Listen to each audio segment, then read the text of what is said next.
Holocaust. Let's give it up for Jerry and Joshua.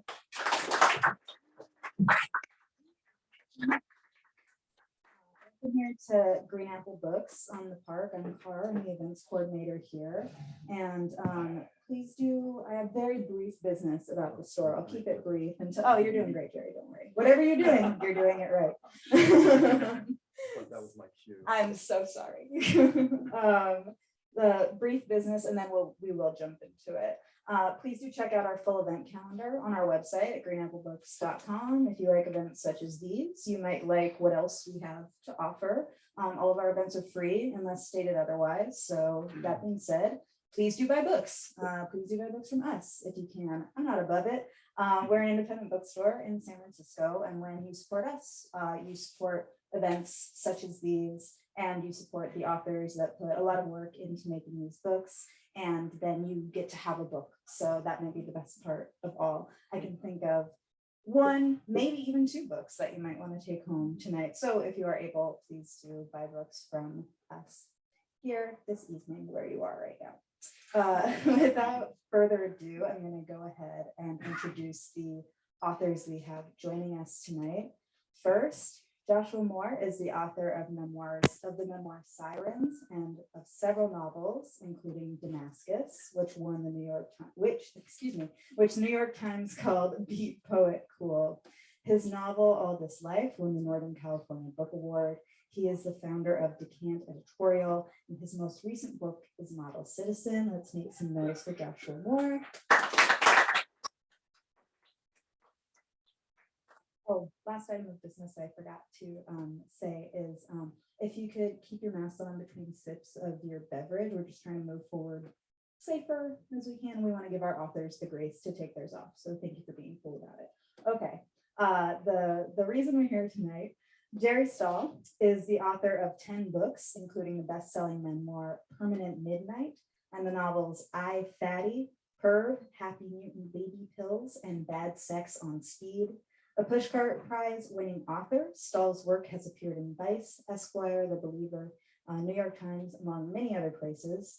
He's written extensively for film and television, including HBO's Hemingway and Gellhorn, Bad Boys 2, and the cult classic Dr. Caligari.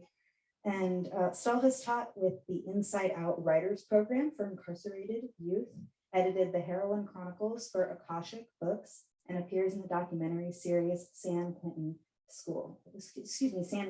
Film School.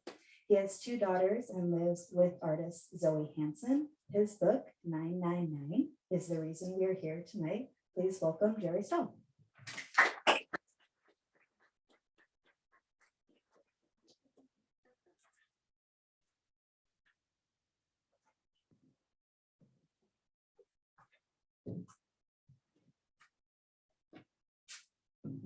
Thank you for that introduction. Apologies for rushing the stage. Just overexcited. I just had a Turkish coffee up the street and feel like I had a cocaine and battery acid speedball. So I'm a little jumpy and sweaty. I swear it's on the natch. So first of all, I just wanted to thank this gentleman for coming this evening. I'm a huge fan of his work. Model Citizen is one of the great memoirs about the struggle between absolutely destroying yourself and terrifyingly trying to save your life at the same time. Speaking of speedballs, and I just really admire the fuck out of it. And I'm honored you're here. I'm not going to embarrass you by saying it's your birthday, but come on, what a way to spend it. Might be my birthday. Might or might not. So I'm just going to start by reading a tiny amount of the book to get a sense of what it's about. And I will be doing that while holding a mic in my other hand. So there will be juggling. Okay. Naked Death Camp Tag. Who knew that was a thing? I didn't until the breakthrough morning I opened my computer to find a must-see attachment in my Google Holocaust alert. The video shows a group of Polish citizens playing tag, naked, in a death camp gas chamber. Again. The whole thing is for an exhibition at Krakow's Museum of Contemporary Art called Auschwitz. The title feels a little on the nose, but maybe in Polish, it sounds a bit more festive. What do I know? Try to picture it. You'll have to. The video has been taken down. A dozen sets of pasty Polish asses, flapping testicles and breasts in full-on white people frolic, cutting loose on the Zyklon B room of the Stahl camp in Poland, where I believe it was actually filmed with the full cooperation of the Polish government. It's shocking, or was, when I started this book back in the happy naivete of autumn 2016, when shocking was not yet as overused as unprecedented.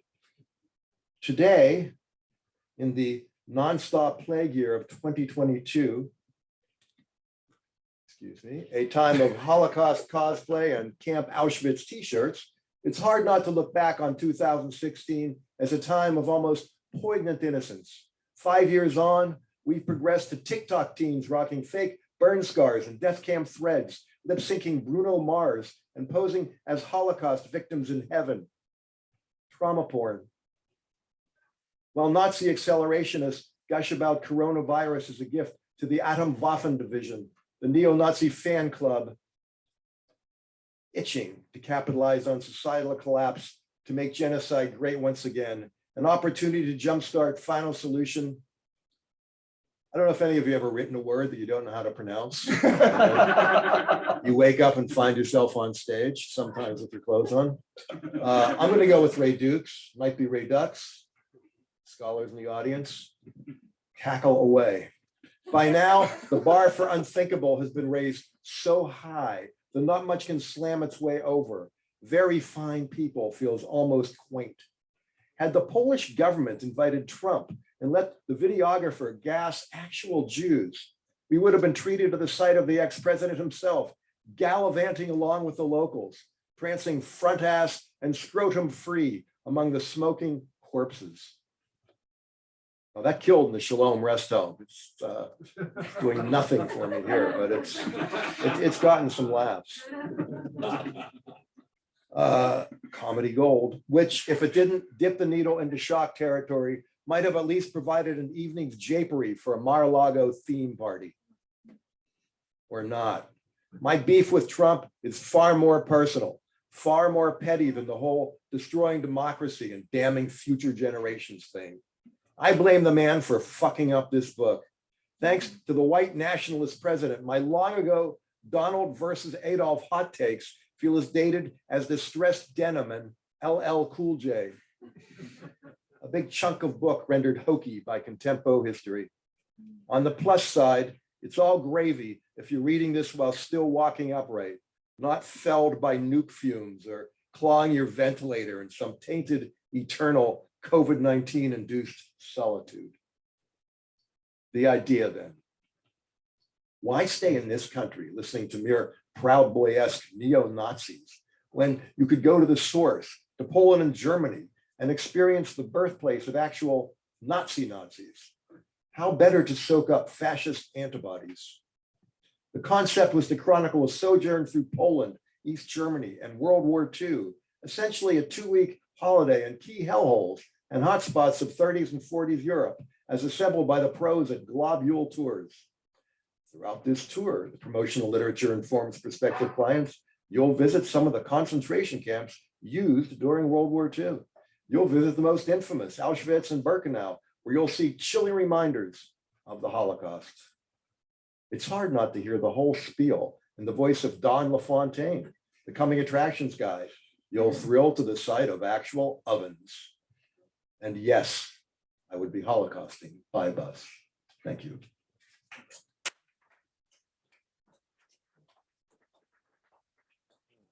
Before I ask you a question, That was awkward. I think you did a Yeah, great job. Thank you. I want to tell you how I first came across your work and how you were first described to me. When I was a young man going to do my undergrad at San Francisco State. I had to take the 26 Valencia bus. It doesn't run anymore, but it went down the Valencia corridor out to the ocean. And I was taking my first intro to lit class, and they assigned me a Ray Carver story. And I'd never read Carver before. And it was like degenerates doing degenerate stuff. And I was like, this is I love this, because I was an aspiring degenerate at that point too. So I asked the professor after the class, this is 95, 96.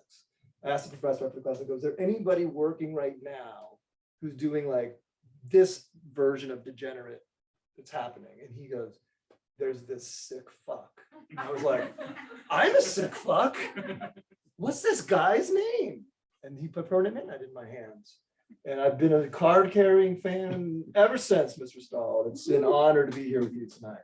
Absolute honor.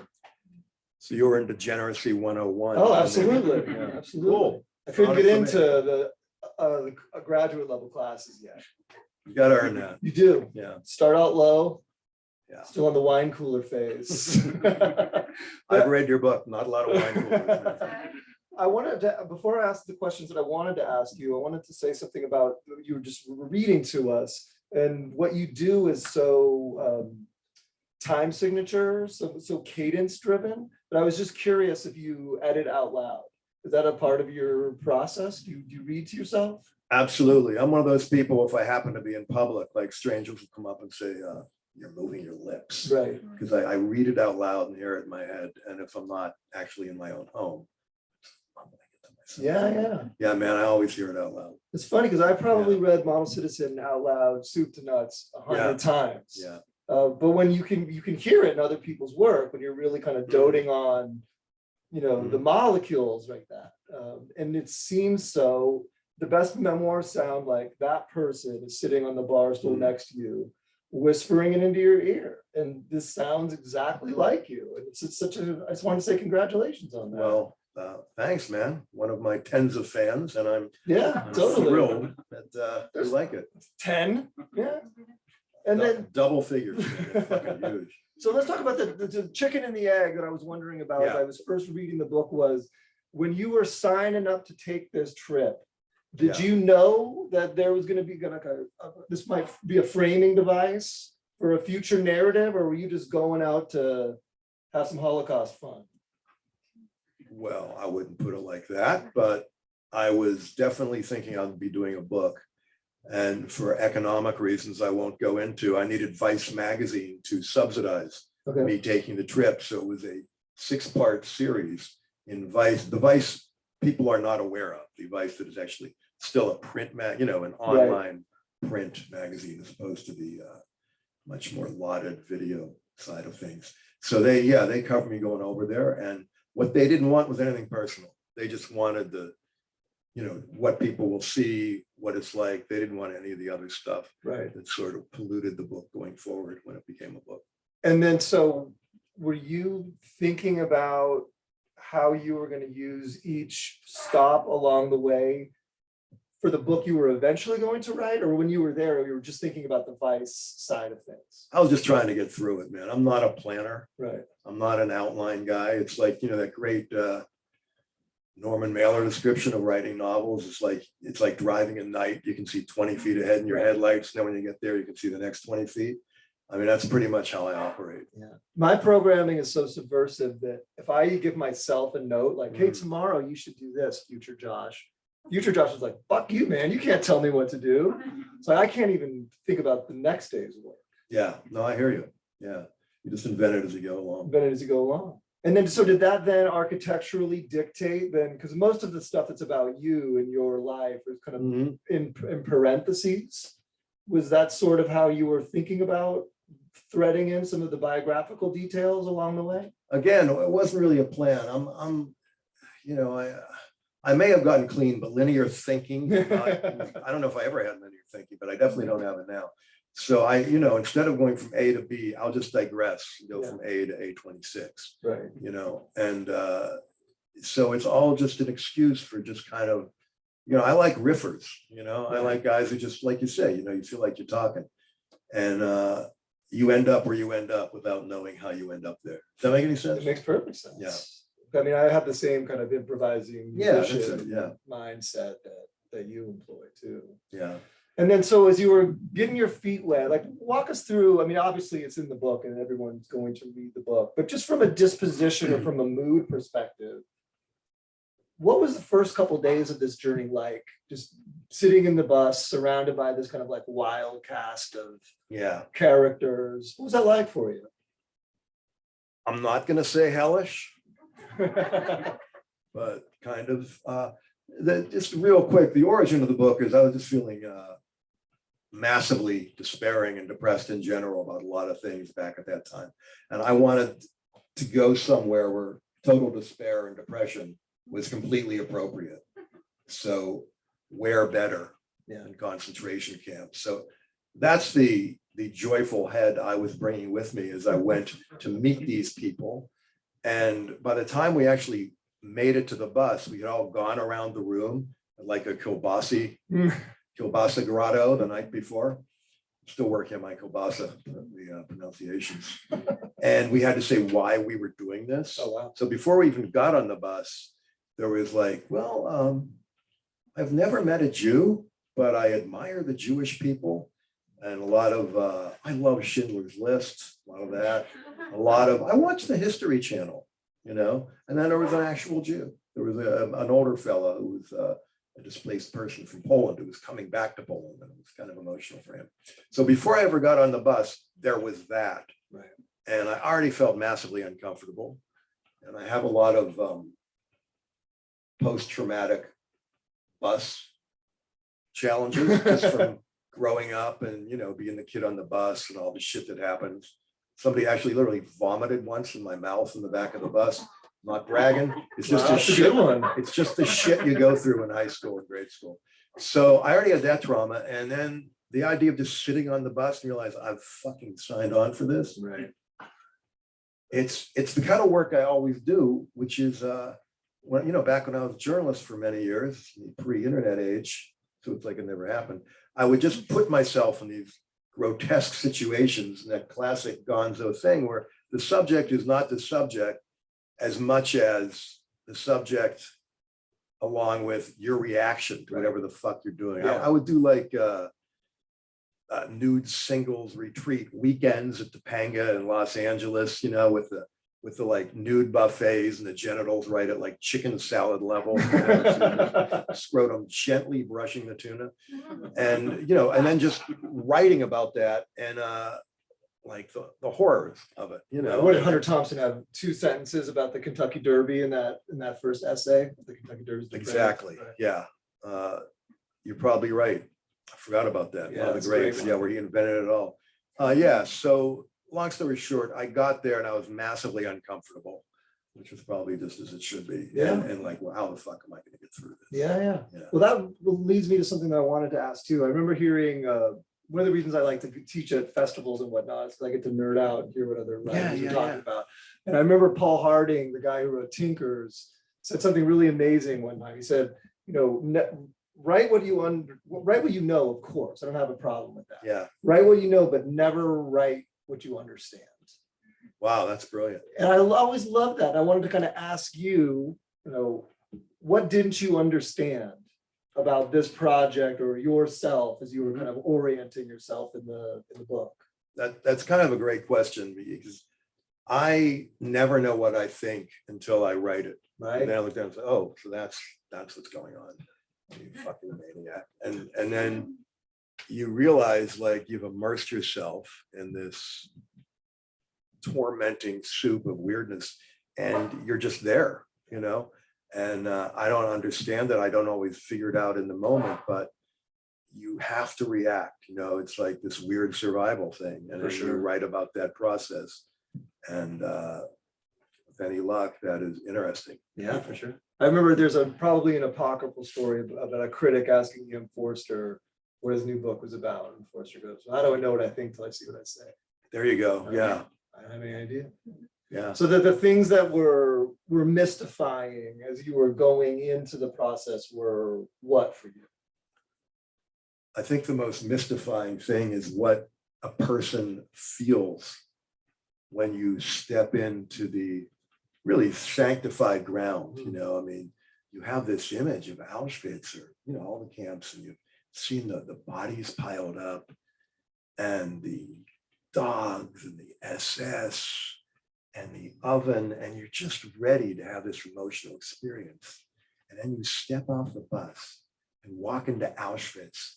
And the first thing you see is like Madge and Tad and I'm with Stupid t-shirts slamming Fanta and, you know, noshing on a post oven pizza, you know, and you're like, what the fuck? You know, just this, as often happens in life, it's this whole other thing, Right. you know?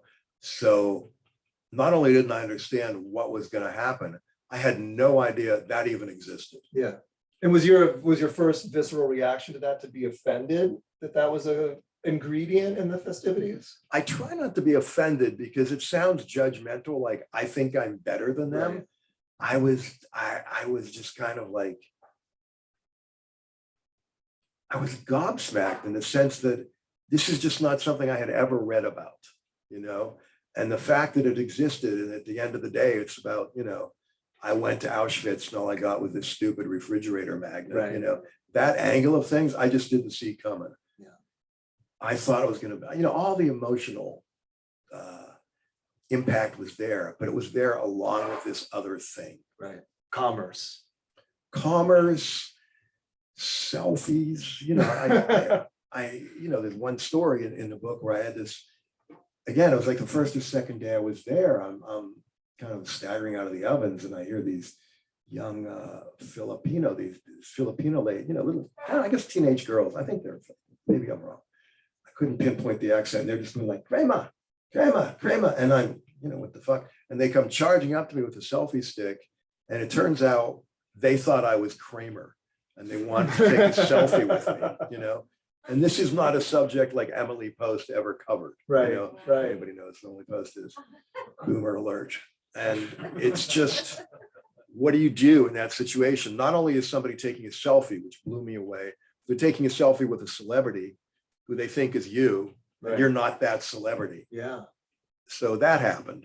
And that just sort of, And a racist celebrity too, makes it even more complicated. Yeah. it doesn't get worse. It was a horrifying thing. I wanted to apologize and explain myself. Then I realized, oh, I'm not him. Right, right. So Let me tell you what I was trying to do dialed on back. stage. Yeah. Yeah, that story made me laugh, and then obviously the bear story made me laugh. Speaking of humor, you know, I think what's one of the reasons I love your work, where I mean, certainly in 999, but across, you know, your entire catalog, is that, you know, I come for the jokes, right? And then like you're sneaky poignant, and then like you kind of consistently, you know, every 5 pages say something that is like this kind of thing that is so precise and it's like existential exactitude. And I love that about your work. That I mean, on one page I'm laughing. Obviously, this goes back to the Greeks, right? We're talking about the tangle of kind of comedy and pathos. But you're so good at that. Talk about walking a high wire act. Like it's one thing if, you know, junkies are talking about doing some junkie stuff. Yeah. But now, you know, you're looking back on this, you know, phenomenon. How do you balance trying to be comedic in such dire and grim circumstances? Yeah, I think, you know, you realize you're up there on the high wire and the trick is don't look down because there's no fucking net. And, you know, not to be melodramatic, but it's just the kind of thing where the best advice I ever got about writing was from the guy I idolized and stole from for years, this oddly enough, Jewish American author, Bruce J. Friedman in New York City. And he said, if you write a sentence that makes you squirm, keep going. Right. You know, so that was just sort of my North Star. You know, it's like, well, I'm fucking sweating bullets here and I'm on like page 2, Right. You know? So yeah, I just kind of squirmed my way through. Was it liberating to have it serialized in that there were these dates where you had to hit send and get material? It's always great to have a deadline. Yeah, that helps. Nothing helps. Like, yeah, because the night before I can finish.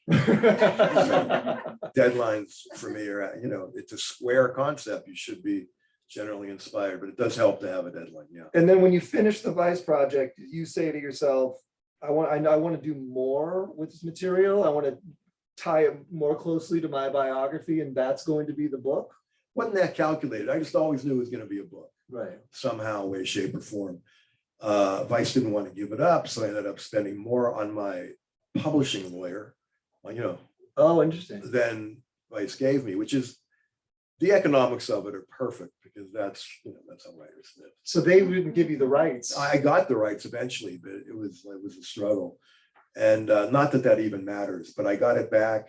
And I always knew I wanted to blend the two, but it wasn't as calculated as all that. It's just like, I'm retelling the story because I couldn't write it for like 4 or 5 years. I just, whatever was going on in life and this and that, ups and downs and sidewayses. And when I finally got to it, it just came out how it came out. Right. Well, I mean, I wish I had more precise answers to this sort of the technique of it all. But as you say, you just kind of sit down and it's like, wow, that's what I did. yeah. What were some things along the way that astonished you in a positive way? What were some things along the way that astonished you in a negative way? Honestly, sometimes it's hard to tell the difference. Sure. I was straight up astonished that pretty much the only the only growth industry in Poland seemed to be men's room attendants. And for me, this, to use your word, poignant, this had a certain poignancy at the camp because there's literally a men's room attendant at Auschwitz who I was completely I was fascinated by. I mean, this is a guy who wouldn't have a job if it weren't for the Holocaust, for starters. And I just wondered if he was like 4th generation, like if his great-great-grandfather, held Himmler's hat when he was trying to squeeze out the last 5 drops, because Himmler had prostate issues. Held Himmler's no hat, secret. which should have been the title, Jerry. That's a pretty good Alternate title. Yeah. Yeah, there's a sequel. So that's an astonishing thing to me, but I don't know whether that's like a good thing or a bad thing. Yeah. It's just a thing. Right. And in my experience, it can be both. It can be both, Yeah. For sure. I remember when I saw it was in Israel at the Holocaust Museum, when you go to the children's exhibit, all you hear is they're just reading names. Oh, and you're like wending through kind of this mirror maze with candlelight, and they don't have to do any pyrotechnics. Like it can carry its own water. No, it's funny you say that because like at Buchenwald, it's a more high tech kind of, they're really going for something, buttons, this and that. And I found that less poignant than being at Auschwitz and standing in front of a display that is just 2 pounds of hair. Wow. Just this giant, and you realize, this obviously is, from all the prisoners, men, women, babies, but dead. And that hit me. And it's like what you say, it's so simple. Right. And there are no pyrotechnics or seeing all the shoes, Right. seeing all the baby shoes. That's the stuff that grabs me. It's not even verbal, it's just there. Yeah. Jesus. I've just totally lost my train of thought thinking about this hairball. Like, oh my God. Wow. Okay. Focus. I need to get back on track. I wrote some stuff down because I got. Feel free to just zig and zag, man. Yeah, That's how the absolutely. book was written.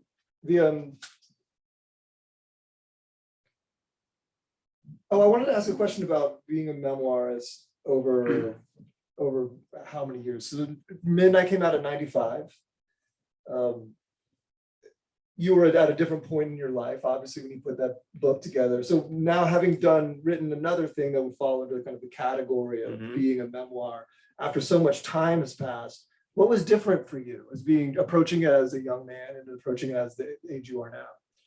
Yeah, well, there's no denying, like where I'm at now, I'm a lot closer to dead than 40, and there's something liberating in that because I'm just writing as fast as I can without looking back, because you never know if this is going to be your last hurrah. Right. And I probably don't take myself as seriously as I might have then. I'm just trying to get it all down and make it work. And maybe there's a bit more wisdom, or maybe there's a bit more resignation, or, I don't know that in life you have, for me, I don't have these giant revelations along the way, but occasionally life kind of drop kicks you into enlightenment, Yeah. and all those kicks and, all the shit you go through distills down to something that comes out in the writing. I'm very wary of talking about it because it sounds, to me, as I hear myself, it sounds so fucking pretentious. I don't think it's that pretentious. Okay, all right, good. was a cry for help. Well, I think it's very interesting, actually, what you were just saying about writing with more velocity.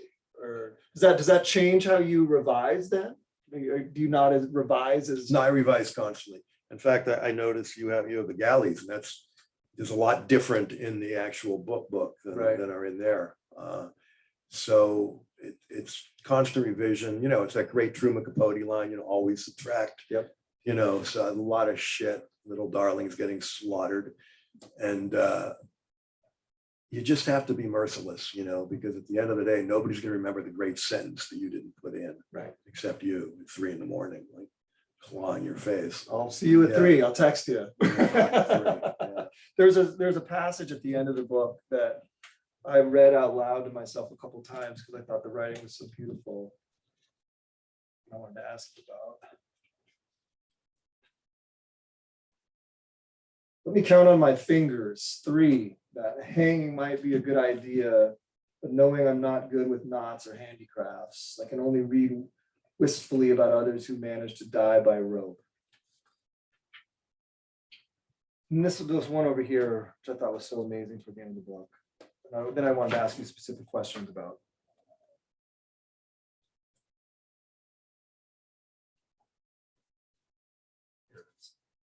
I'm thinking about myself. The ball of regret I carry with me will not fit in my blue smart suitcase I carried in my stomach. Can this be helped? The author asked defensively, when we all keep little me machines in our pocket. Your smartphone isn't smart enough to know when you're not supposed to look at it. It doesn't know about the camps or what's appropriate and what's evidence of borderline personality. Where's the app that measures your crumbling soul? How good is that? That is a feel-good book. Hearing you read it, I'm glad they put it in the self-help section. That's what it should be. At first I questioned that, but now I'm like, You can see the wisdom of it. I now. get it. You're I saving get it. lives, Jerry. I'm getting people through. Yeah. I can keep asking Jerry questions, but does anybody else want to ask anything of him? The awkward moment when no hands go up. Sure. Yeah. Okay. I'll ask questions. Great. I'm like, I'll ask. Also, it was my birthday yesterday, so happy birthday. Happy to birthday you. to you. Happy birthday to you whenever your birthday is. I don't know. What advice would you give writers that are trying to get published? What is your best advice? Trying to get published. Yes, or trying to get a literary agent. Like, what's your? I don't know. I haven't had an agent in years, so I'm the wrong guy to ask. Really? Yeah. I lost all that or got rid of it over the years. There's you just try to write. I don't think it matters anymore. I think you can self-publish and put it out yourself and get a PDF or put it on Kindle, from what I hear. So I am the last guy who knows anything about how to get an agent. I've had them, but it's been a while. I would just say write the fucking book you need to write, and it'll take care of itself. Does that make any sense? It does. Yeah. Yeah. I think that's good advice. Write the book that only you can write. Do you have? Are you a guy? Are you agented up? Are you all? I got my little. Yeah, I got a Well, that's jelly. I got a jellyfish. That's good. We can talk about it after the event. I want to keep the attention on Jerry. Anything else, or should I keep going? Yeah. Kelly. Ooh. What are some of your favorite films or books About the Holocaust. You should unpack a little bit about the Schindler's List riff that's running through the book. There's a bunch of that stuff I didn't know. Yeah, well, I know the guy who wrote Schindler's List. He's a fantastic writer and one of the nicest guys in the world. But allegedly, there is a scene in there that came from I used to have a memory. Jury, somebody, a Czech director had a shower scene that he claims was lifted not from the book, but from his movie and put into that movie, which is neither here nor there, but I always root for the underdog. And his story is that he needed $100,000 to sue. And his lawyer said, you'll win, but if you don't have the $100,000, I'm not going in there for you. And so it just didn't happen, This is courtesy of a filmmaker friend of mine, Stephen Sadian, who knew the guy. I guess he passed on. But just in terms of Schindler's, I mean, I'm not the first person to say this. I mean, Jews in that movie don't seem to have agency, but are saved by the great white God man, Liam Neeson. And that's not great. But what I loved on this tour, I'm no fucking film critic, that's my opinion, but is that apparently I was talking to the bus driver who said more people, there's a great Schindler Museum, which I recommend, and Paul, it's phenomenal, but more people wanted to skip the museum and go to the hotel where the stars of Schindler's List stayed and see that, which pretty much says all you need to know, Would there be a Holocaust book that you would recommend? My, favorite sounds like a weird word, but I love This Way for the Gas, I was ladies just and about to gentlemen, mention that. for, I don't know how to pronounce this, Tadeusz Borowski, which, forget my book. I mean, go out and buy that guy's book. Like Primo Levi, another survivor who Right. wrote amazing books, both these guys survived and both of them killed themselves. And, the Primo Levi thing, and it might be Levy, and if your online audience would like to critique my pronunciation, I'm all ears, that the best people aren't the people who survived, which is such a brutal truth, Well, the guy who wrote This Way to the Gas, ladies and gentlemen, was a poet. And then Yeah. when he went inside, he came out, he wrote This Way to the Gas, ladies and gentlemen, and then committed suicide because he said, and this is almost a direct quote, there's no poetry left in the world. I did not know that. Oh Yeah. my God. Yeah. Yeah. Good times at Green Apple, everybody.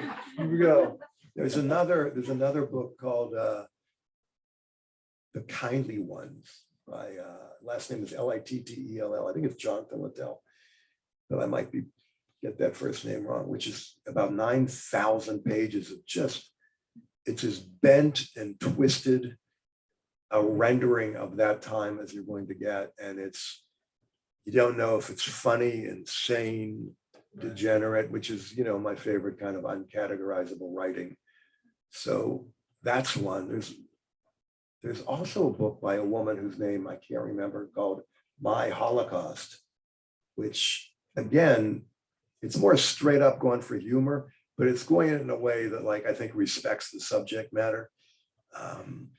So those off the top, I mean, I've read a ton of the stuff, nonfiction and fiction, but I would really say Borowski is the one for me that did it, Absolutely. because it's a funny book and a horrifying book. And It's another example of somebody not having to rely on pyrotechnics. Like he's just objectively, this is what happened, and he's Yeah. gonna let that do the work that it needs to do on its own behalf. Yeah. And he has earned in a way we can't, we can fucking but dimly comprehend what he went through, and to come out the other side and write that book is just so impressive. And so I would not even put myself in the same category as these guys. I mean, that's a whole other level. I'm just some mook going to the Museum of Hell and writing about the displays. It's a different thing. Not to put myself down, but it's just to have survived that and come out and made art with your pain, I think is about as high a calling as there is. Hear, hear, hear, hear. That's a great note for us to end on. There are no other questions. Well, thank you so much. And thank you, Green Apple, and those in the viewing audience at home. Thanks. For coming out.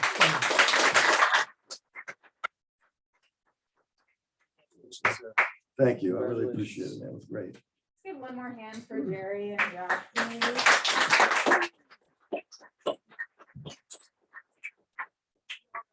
so appreciative of you both. Thank you all for joining us tonight. Thank you out there in TV land. I appreciate you too. We have copies of 999 available at the front. We also have some Model Citizen at the front. Is it fair to assume that you'd be willing to sign books? Of course, yeah.